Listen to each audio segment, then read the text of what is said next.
이 요한복음 17장은 흔히 예수님의 대제사장적 기도로 그렇게 불리어지는 본문입니다. 예수님은 십자가 죽음을 앞에 두시고 제자들과 마지막 만찬을 가지십니다. 그 만찬의 자리에서 예수님은 제자들의 발을 씻어 주시죠. 그리고 그런 다음 이 세상을 살아갈 제자들이 인생을 살 때 꼭 기억하고 붙들고 살아야 될 내용을 말씀합니다. 그게 흔히 다락방 강화로 알려진 예수님의 마지막 설교, 즉 14장부터 16장에 나오는 내용입니다. 그리고 이제 예수님은 마지막으로 기도하심으로 마지막 만찬을 마무리하십니다. 예수님은 공생의 사역도 광야에 나가 40일 금식 기도하시면서 그 공생의 사역을 시작하셨죠. 그리고 제자들을 부르실 때도 기도하셨고 기적을 행하실 때마다 기도하셨습니다. 그래서 때로는 성경에 보니까 밤이 맞도록 기도하셨고 또 때로는 새벽 민명에 한적한 곳에 가셔서 기도하셨습니다. 그래서 누가복음 22장 39절에 보면 예수께서 나가사 석간을 따라 감람산에 가시매 제자들도 따라갔더니 그렇게 말씀해요. 예수님은 기도하시는 것이 습관이 되셨다 그래요. 습관.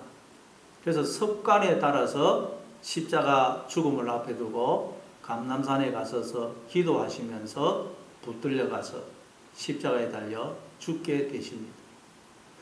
다니엘도 보니까 하루에 3번씩 예루살렘을 향하여 창을 열고 기도하는 것이 습관이었다 그러죠. 그래서 다니엘은 사자굴에 던져지는 위기 속에서도 흔들리지 않을 수가 있었습니다. 여러분도 기도가 습관이 되기를 바랍니다. 기도가 습관이 되면 우리는 위기의 순간에 자연스럽게 기도하게 돼요. 그러면 그 위기를 우리는 이겨낼 수가 있습니다. 근데 기도가 습관이 안 된 사람은 위기가 오면 절망하고 낙심합니다. 이 습관이라는 습관. 어떤 사람은 예배 때 지각하는 것이 습관이 되어 있습니다. 그래서 보면 어떤 분은 늘 예배 일찍 오는데 늦게 오는 분은 늘 늦게 옵니다. 왜? 습관이 되어 있기 때문입니다. 여러분, 염려와 낙심도 습관입니다. 염려하는 사람, 낙심하는 사람은 습관이 되어서 늘 염려하고 낙심해요. 그게 인격이 되는 것입니다. 그리고 남 욕하고 불평 원망하는 사람은 그것도 또 습관이에요. 보면 늘 남 욕하고 불평 원망합니다. 그게 습관이 되고 인격이 된 것입니다. 흔히 행동이 반복이 되면 그게 습관이 되고 습관이 몸에 배이면 그게 성품이 되고 인격이 된다. 그런 말을 하죠. 예수님은 기도가 습관이 되셨고 기도가 예수님의 인격이 되신 것입니다. 여러분은 기도하는 것이 습관이 되고 감사하고 축복하는 것이 습관이 되고 전도하는 것이 습관이 되시기를 바랍니다. 예수님은 기도하는 것이 습관이 되셨다는 거예요. 그게 몸에 배어서 인격이 되셨어요. 그래서 공생의 사역도 기도로 시작하셨고 이 땅에서의 삶도 늘 기도로 사셨고 기도로 그의 인생을 마무리하셨습니다. 특별히 요한복음 17장은 예수님의 대제사장적 기도로 불리는 너무도 놀라운 내용이 담겨있는 본문입니다. 여러분, 대제사장을 비롯한 제사장들이 하는 역할이 무엇입니까?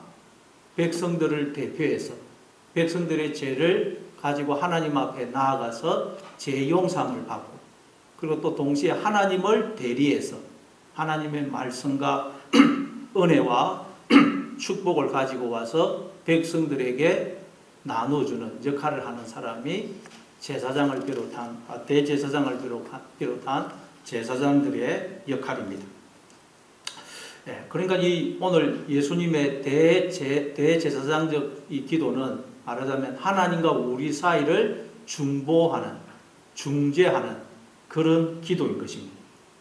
한편으로는 우리를 대표해서 하나님 앞에 간구하는 기도고 또 다른 한편으로는 하나님 편에서 하나님을 대신해서 우리에게 하나님의 뜻과 은혜를 우리에게 전해주는 그런 지금 기도예요. 그런 점에서 우리가 예배 시간에 하는 대표 기도와는 다릅니다. 우리가 예배 시간에 하는 대표 기도는 말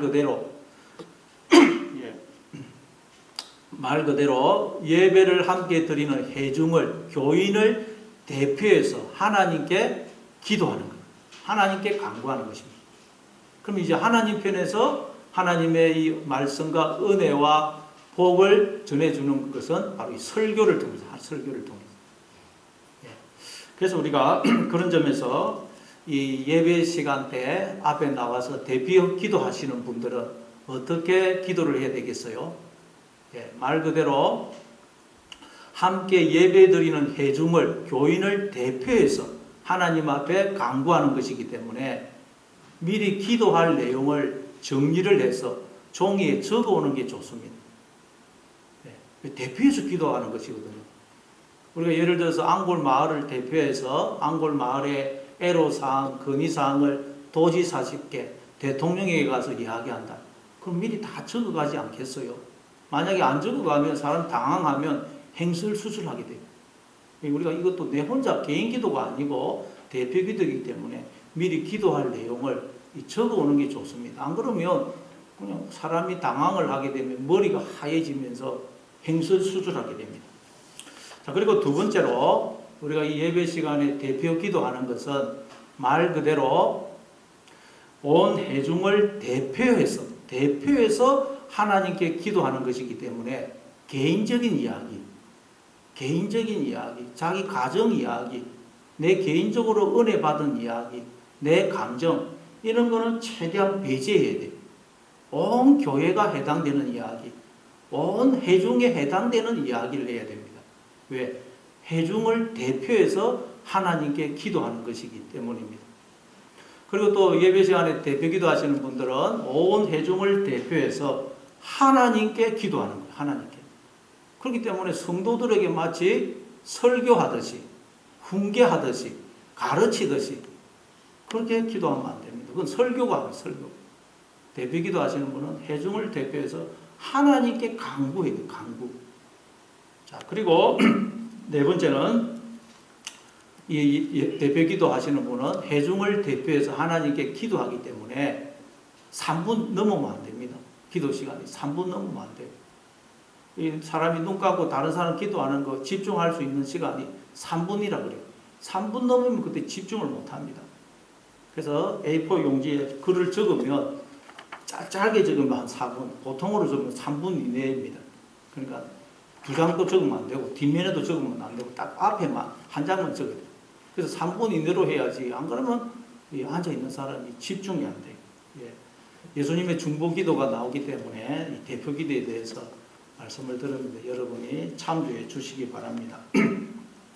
자, 그러면 예수님의 대제사장적 기도를 자세히 살펴보도록 하겠습니다. 성경에 보니까 제자들이 예수님께 우리에게 기도를 가르쳐 주옵소서라고 해서 예수님이 가르쳐 주신 주기도문이 성경에 기록이 되어 있죠. 그리고 또 예수님이 겟세마네 동산에서 하신 기도, 아버지 할만하시거든 이 잔을 내게서 옮기시옵소서. 그러나 내 원대로 마옵시고 아버지의 뜻대로 하옵소서. 그 기도가 기록이 되어 있고 또 십자가상에서 하신 기도가 기록이 되어 있습니다. 그런데 그건 다 짧아요. 예수님의 전 기도의 내용이 성경에 기록된 것은 이 요한복음 17장이 유일합니다. 예수님은 이 기도를 소리를 내어서 하셨어요. 그래서 그 방에 있는 제자들이 다 예수님이 하는 기도를 또록또록하게 다 들었어요. 그래서 사도 요한은 예수님이 하신 그 기도를 다 기록을 한 것입니다. 우리가 신앙생활을 해보면 기도만큼 쉬우면서도 기도만큼 어려운 것이 없다는 걸 알게 됩니다. 왜냐하면 기도는 무엇이든지 할 수가 있기 때문에 쉬워요. 그러나 또 이제 우리가 신앙이 성숙해지면 성숙해질수록 기도라는 것은 내 뜻이 아닌 하나님의 뜻이 이루어지는 기도를 해야 되기 때문에 그게 또 갈수록 어렵다는 것을 알게 됩니다. 그런 점에서 예수님의 이 기도는 우리에게 아주 귀한 기도의 본이 되고 있습니다. 그리고 여러분, 사람들이 하는 기도도 우리가 들어보면 얼마나 은혜가 됩니까?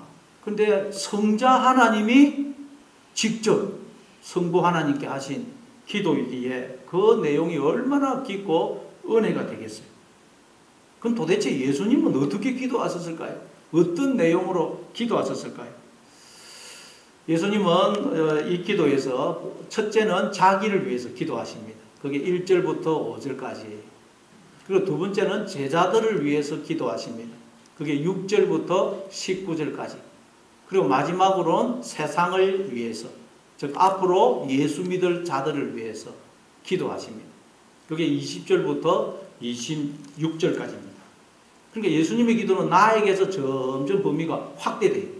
나한테 머물고 있던 게 아니라 나에게서 점점 확대가 됩니다. 자, 그러면 예수님의 기도를 우리가 한번 구체적으로 한번 살펴보겠습니다. 오늘 본문 1절입니다.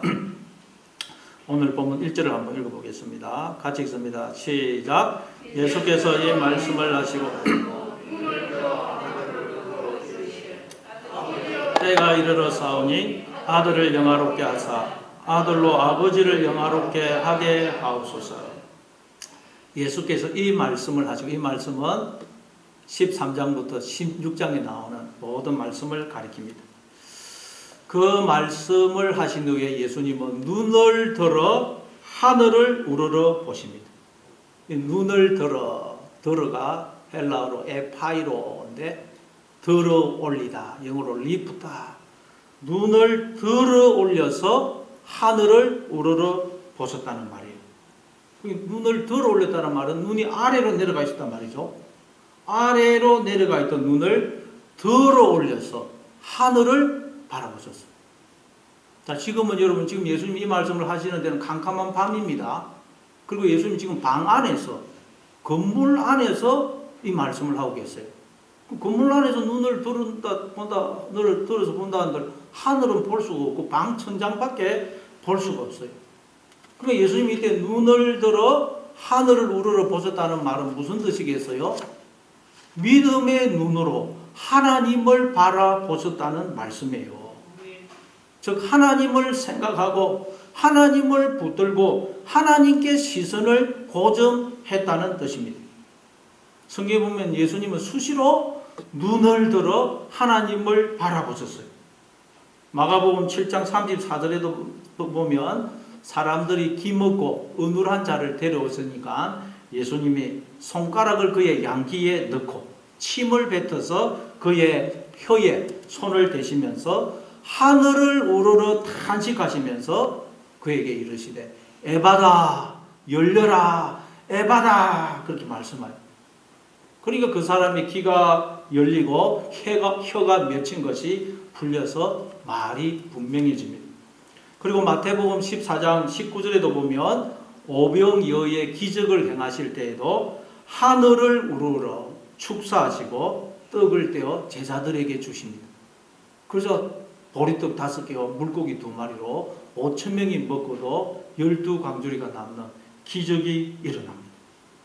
또 요한복음 11장 41절에도 보면 죽은 지 나흘이나 되는 그 나사로의 무덤 앞에서 예수님이 눈을 들어 우러러 보시고 이르시되 아버지여 내 말을 들으신 것을 감사하나이다.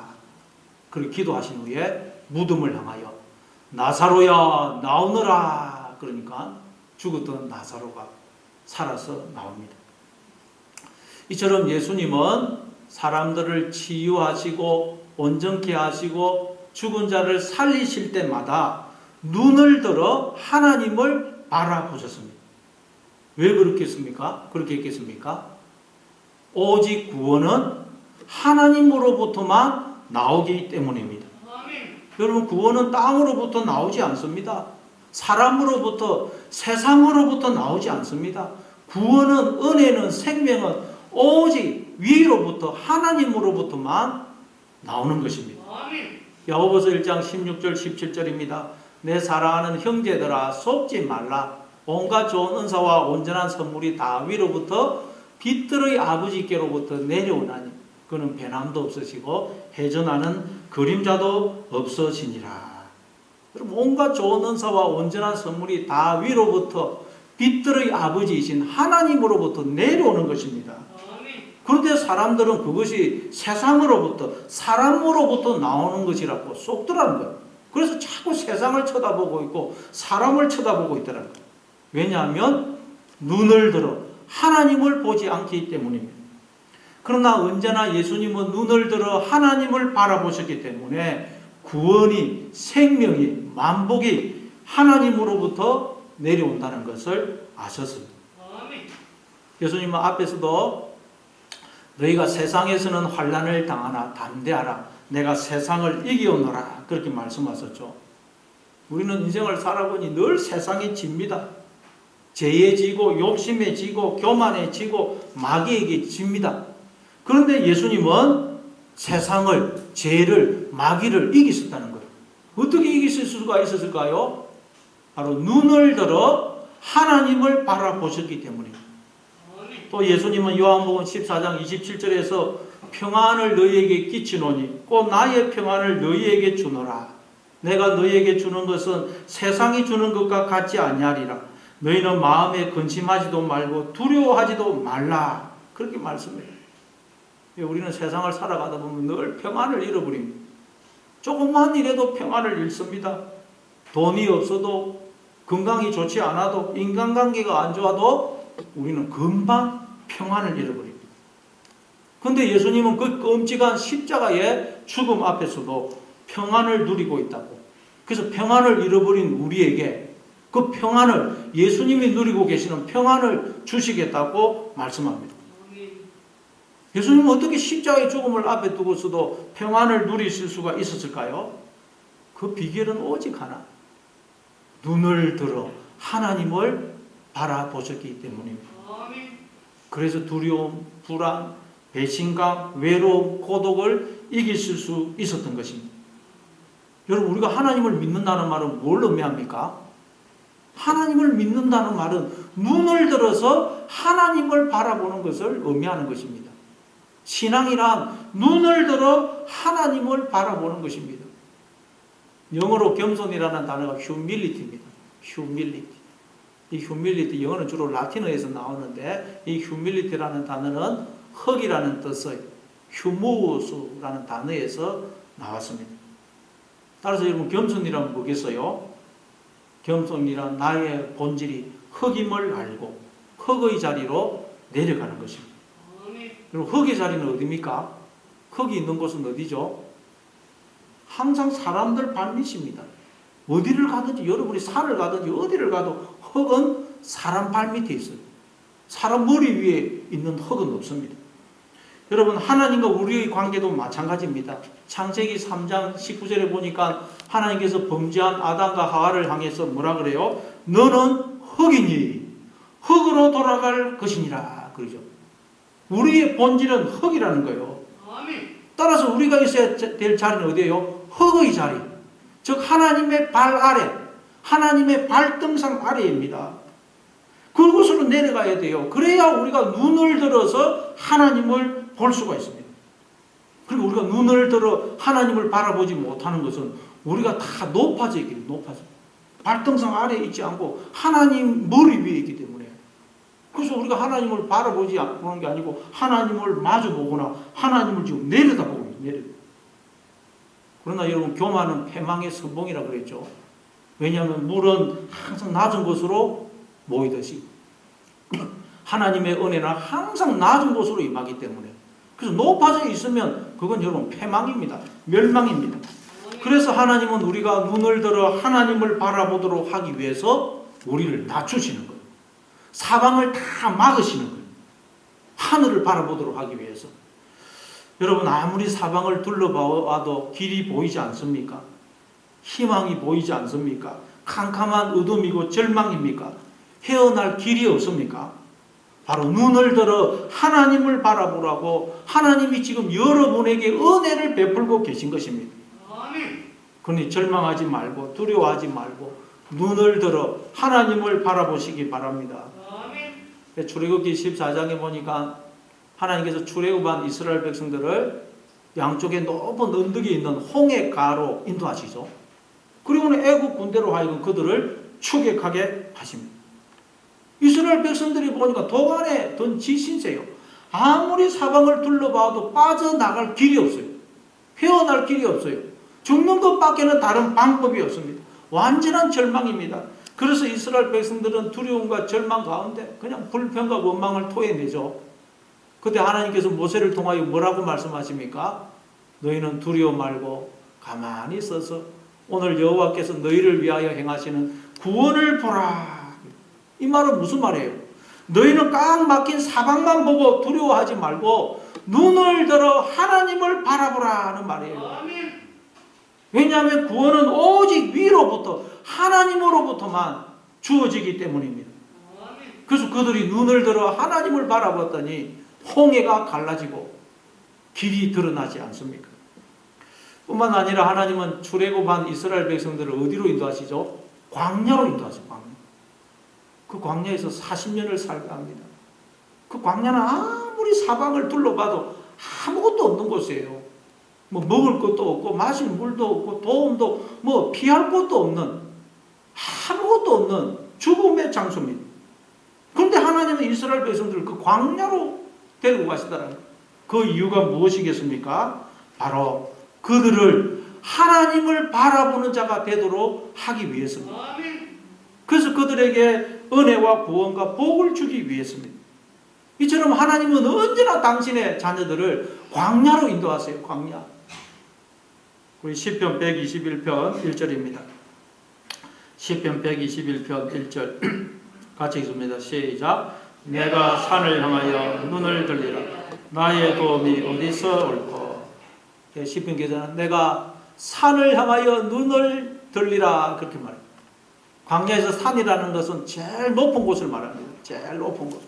그래서 산을 향하여 눈을 들었다는 말은 하늘을 향하여 하나님을 향하여 우러러 봤다는 뜻입니다. 그럼 이 시인은 왜 눈을 들어 하나님을 바라봤겠어요? 아무리 땅을 쳐다봐도 땅에서는 세상에서는 아무런 구원이 도움이 나오지 않는다는 것을 알았기 때문입니다. 이 세상은 오직 절망과 어둠과 탄식과 아우성밖에 없다는 걸 알았기 때문에 그래서 시인은 눈을 들어 하늘을 하나님을 바라보았어요.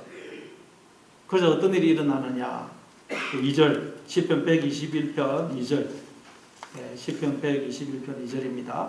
같이 읽습니다. 시작. 나의 도움은 천지를 지으신 여호와에게서로다. 아무리 이 세상을 사방을 둘러봐도 여기서는 나의 도움이 구원이 나오지 않는다는 말이었어요. 그래서 눈을 들어 하나님을 바라봤더니 나의 도움이 구원이 생명이 승리가 오직 천지를 지으신 여호와에게서 주어지는 것임을 알게 되었습니다. 그리고 그 하나님이 나와 함께 하신다는 것을 알게 되었어요. 그래서 시인에게 어떤 일이 일어나느냐 우리 또 3절부터 8절 시편 121편 3절부터 8절입니다. 같이 읽습니다. 시작. 여호와께서 너를 실족하지 아니하게 하시며 너를 지키시는 이가 졸지 아니하시리로다. 이스라엘을 지키시는 이는 졸지도 아니하시고 주무시지도 아니하시리로다. 여호와는 너를 지키시는 이시라. 여호와께서 내 오른편 쪽에서 내 그늘이 되시나니 낮에 해가 너를 상하게 하지 아니하며 밤에 달도 너를 해치지 아니하리로다. 여호와께서 너를 지켜 모든 환난을 면하게 하시며 또 내 영혼을 지키시리로다. 여호와께서 너의 출입을 지금부터 영원까지 지키시리로다. 시인은 사방이 다 막힌 그 절망과 어둠과 탄식 속에서 눈을 들어 하나님을 바라봤습니다. 그랬더니 시인을 엄습하고 있던 그 모든 어둠과 절망과 탄식이 떠나갔습니다. 왜냐하면 하나님이 언제나 나와 함께 하시면서 나를 눈동자처럼 지키시고 복을 주시고 나를 생명의 길로 인도하고 계시다는 것을 이 시인이 알게 되었기 때문입니다. 여러분은 지금 무엇을 보고 계십니까? 여러분의 지금 눈은 어디를 향하고 계십니까? 길이 보이지 않는 절망적인 환경입니까? 도무지 해결할 수 없는 문제입니까? 세상입니까? 사람입니까? 돈입니까?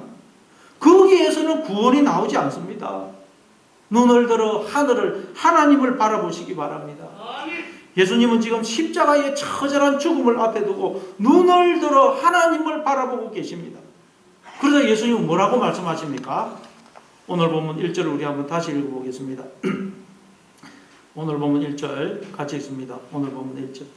예, 같이 읽습니다. 시작. 예수께서 이 말씀을 하시고 눈을 들어 하늘을 우러러 이르시되 아버지여 때가 이르러 사오니 아들을 영화롭게 하사 아버지를 영화롭게 하게 하옵소서. 지금 십자가 몇 시간 뒤면 십자가에 달려 죽으시는 예수님이 눈을 들어 하나님을 바라보셨습니다. 그러더니 뭐라 그래요? 아버지여 때가 이르렀습니다. 아버지 때가 이르렀습니다. 그래요. 이때는 어떤 때입니까? 예수님이 붙들려 가서 십자가에 달려 죽을 때입니다. 모든 사람들에게 버림받고 배신당하는 때입니다. 호산나 찬송하리로다 주의 이름으로 오시는 이여 라고 환호하던 군중들이 돌변해서 저 예수를 십자가에 못 박아 죽으시오 라고 소리치면서 폭동을 일으키려고 하는 때입니다. 3년 동안 동고동락에 했던 제자들에게마저 배신과 버림을 당하는 때입니다. 철저하게 홀로 조롱과 멸시와 미움과 박해를 받고 십자가에 달려 돌아가시는 때입니다. 여러분 우리가 그 십자가의 죽음이 얼마나 처절한 죽음인지 잘 알고 있지 않습니까? 여러분 손목과 발목에 굵은 대못으로 그 나무에 달려서 죽을 때까지 매달려 있어요. 죽을 때까지. 한번 생각을 해보십시오. 그 매달려 있으면 굵은 대못이 박힌 발목 부위가 이 체중에 의해서 너무 고통스러워요. 그러면 이 손목으로 힘을 주어서 체중을 위로 올립니다. 그럼 발목은 좀 덜 아파요. 그럼 또 손목이 아픕니다. 그럼 또 내려갔다가 또 발목이 아프면 또 올렸다가 반복을 해요. 그러면 이 덩이 나무 거칠은 그 나무에 썰려서 피가 납니다. 그러다가 나중에는 지쳐가지고 푹 처집니다. 그러면 이 폐가 압박이 되어서 숨을 쉴 수가 없어요.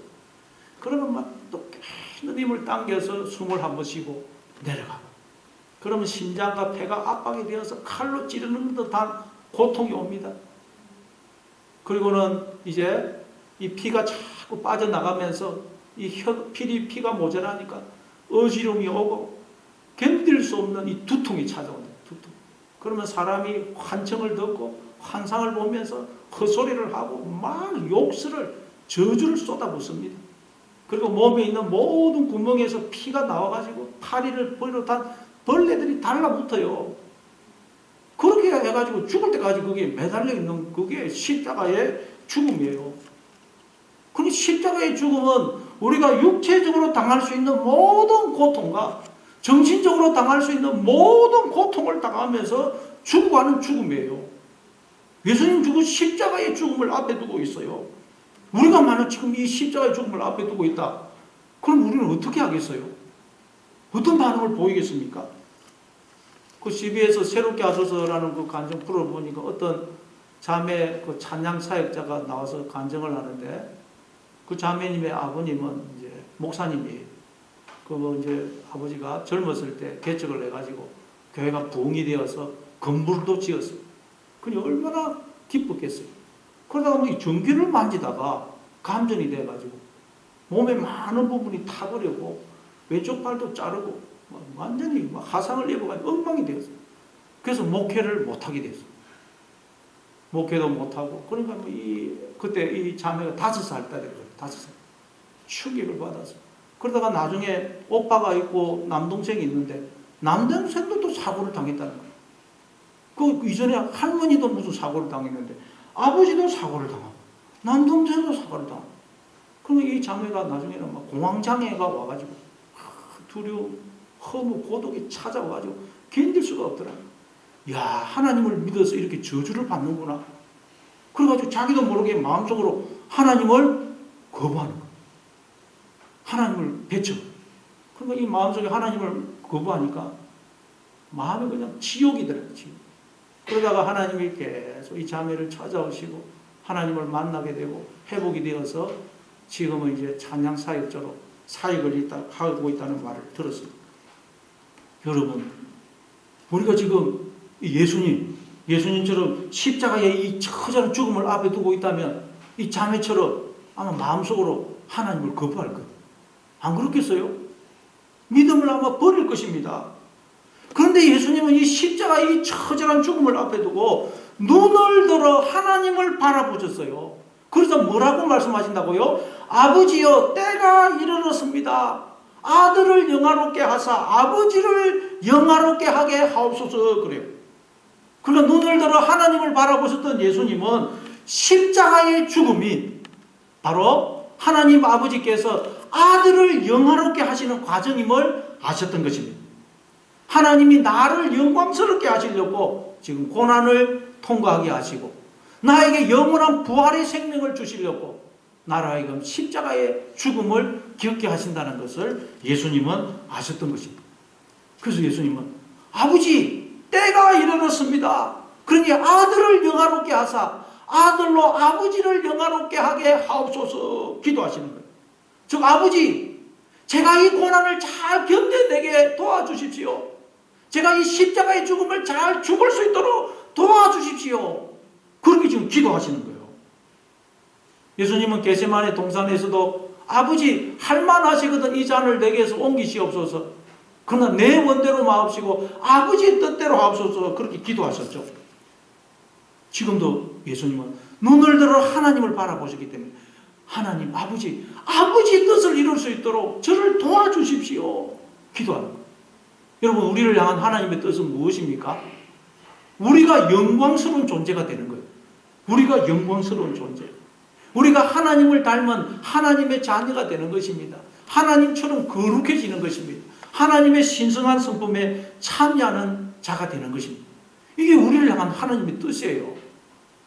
그럼 여러분, 우리가 어떻게 하면 영광스러운 존재가 될 수 있을까요? 어떻게 하면 영광스럽게 될 수 있을까요? 돈을 많이 벌면 우리가 영광스럽게 될 수 있을까요? 권력을 가지면, 인기와 명예를 얻으면 우리가 영광스러운 존재가 될 수가 있을까요? 네, 여러분 재벌 회장들 한번 보십시오. 재벌 회장들. 근데 보니까 별로 우리와 다를 것이 없어요. 괄kit하면 이혼하고 뭐 재산 때문에 형제끼리 싸우고 우리와 다를 것이 없다는 걸 깨닫게 돼요. 그리고 우리나라의 역대 대통령들을 보십시오. 대통령직에서 은퇴하고 나서 존경을 받는 분 거의 없습니다. 은퇴하고 나서 물러나고 나서 자식들이 감옥에 가든지 아니면 본인들이 감옥에 가든지 아니면 저 하와이에 가서 도망가서 살다가 죽어서 돌아오든지 아니면 본인이 자살을 하든지 그래요. 지금도 두 전직 대통령이 감옥에 갇혀 있지 않습니까? 그분들이 대통령일 때 내가 감옥에 갈 것이다 생각이나 했겠습니까? 그리고 인기 연예인들, 아이돌, 가수들 그 화려한 무대 공연이 끝나고 나면 허무와 고독 속에 얼마나 고통을 당하는지 모릅니다. 그래서 마약을 하고 막 온갖 짓을 다 하는 것입니다. 그리고 그들은 우리들처럼 마음대로 여러분 어디 다니지도 못해요. 뭐 항상 어디가 경운이 있어야 되고 마음대로 어디 가지도 못하고 우리처럼 마음껏 이 교회 와서 예배도 드릴 수가 없어요. 자유가 없습니다. 그러니 그게 무슨 영광이에요. 그래서 하나님께서 이사야 선지자에게 이렇게 말씀합니다. 자, 이사야서 우리 한번 40장 6절부터 8절입니다. 이사야서 40장 6절부터 8절 같이 읽습니다. 시작. 말하는 자의 소리여 이르되 외치라.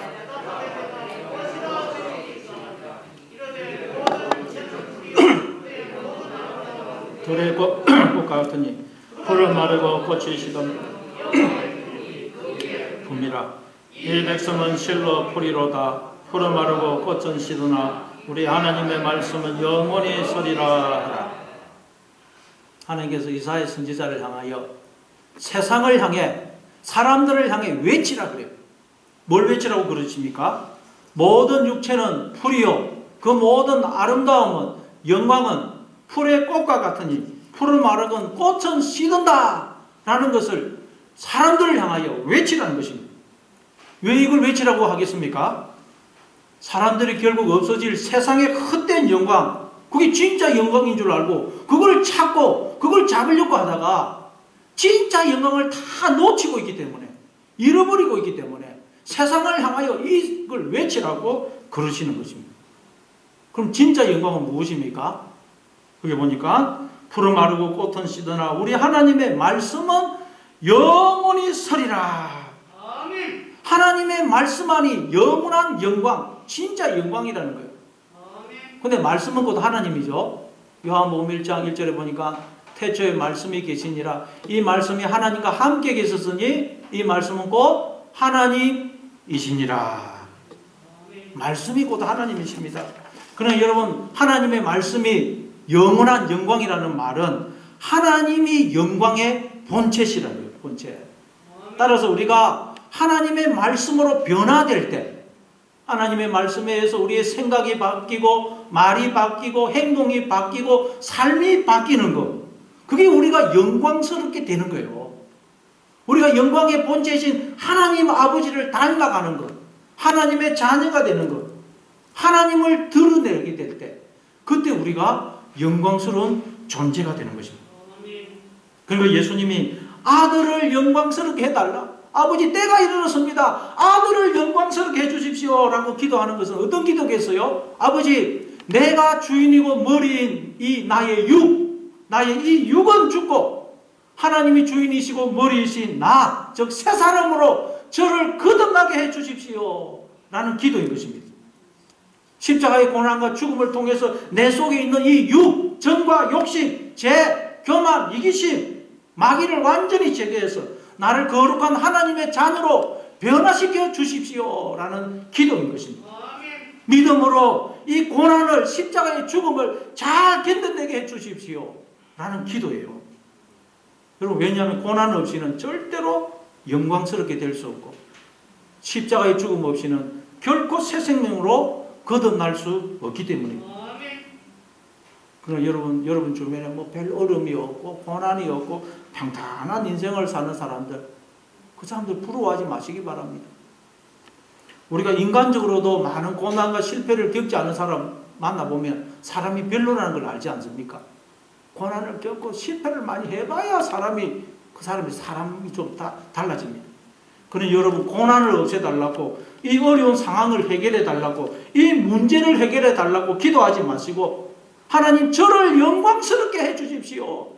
제가 이 고난을, 십자가의 죽음을 잘 견뎌내게 해주십시오. 그렇게 기도하시는 여러분 되시기를 바랍니다. 그럼 우리가 이렇게 기도해야 될 이유가 뭡니까? 즉 우리가 영광스러워져야 될 이유가 무엇입니까? 아들로 아버지를 영화롭게 하옵소서. 우리가 영광스러워져야 될 이유는 바로 하나님 아버지를 영광스럽게 하기 위해서입니다. 이사야서 43장 7절에 보니까 하나님께서 내가 내 영광을 위하여 창조한 이들을 오게 하라 그러죠. 우리는 하나님을 영화롭게 하기 위해서, 하나님의 영광을 드러내기 위해서 지음을 받은 것입니다. 그럼 우리는 속으로 이런 생각이 들어요. 아니, 그럼 나는 뭐야? 나는 하나님의 영광을 드러내기 위해 존재하는 그런 무슨 도구에 불과하다는 말이야? 그런 생각이 들 수도 있어요. 하나님의 영광을 위해 지음을 받았다고 그러는데. 그러나 그게 아닙니다.